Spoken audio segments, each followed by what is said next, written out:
Bienvenue sur ma chaîne, moi c'est Vincent. Je vous présente mon système d'aspiration de copeaux centralisé. Donc les trappes, on les active comme ça.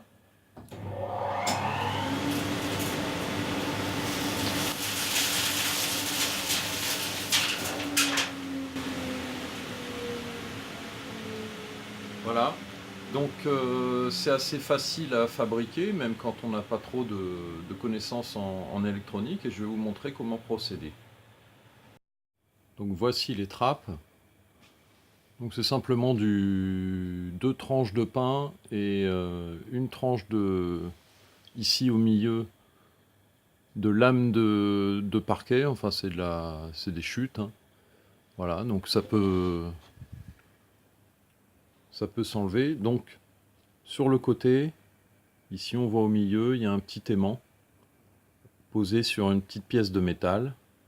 Et c'est ça qui permet de déclencher la trappe, puisque nous avons sur la trappe ici, là, un petit capteur. Donc c'est un capteur à effet Hall. Et quand l'aimant se rapproche de ce capteur, voilà,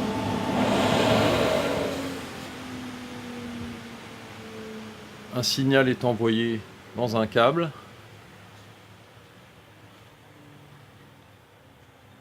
Et les câbles arrivent dans ce boîtier. On verra plus tard exactement ce boîtier, comment il est construit. Et c'est ce boîtier qui envoie une commande à un boîtier électrique assez simple, avec juste un contacteur jour-nuit. Et ce contacteur jour-nuit, eh bien, il déclenche la turbine d'aspiration. Donc la turbine d'aspiration, elle est reliée à la ligne principale qui parcourt tout l'atelier et qui dessert les différents postes. Donc bien sûr la scie sous table, mais également ici j'ai une attente pour ma défonceuse sous table. Ici pour l'aspiration de l'établi, donc avec deux adaptateurs. Donc là, le premier adaptateur que je vais vous montrer, bon bah ça s'emboîte juste comme ça. Et puis avec ça, on peut aspirer ce qui reste comme copeaux sur l'établi.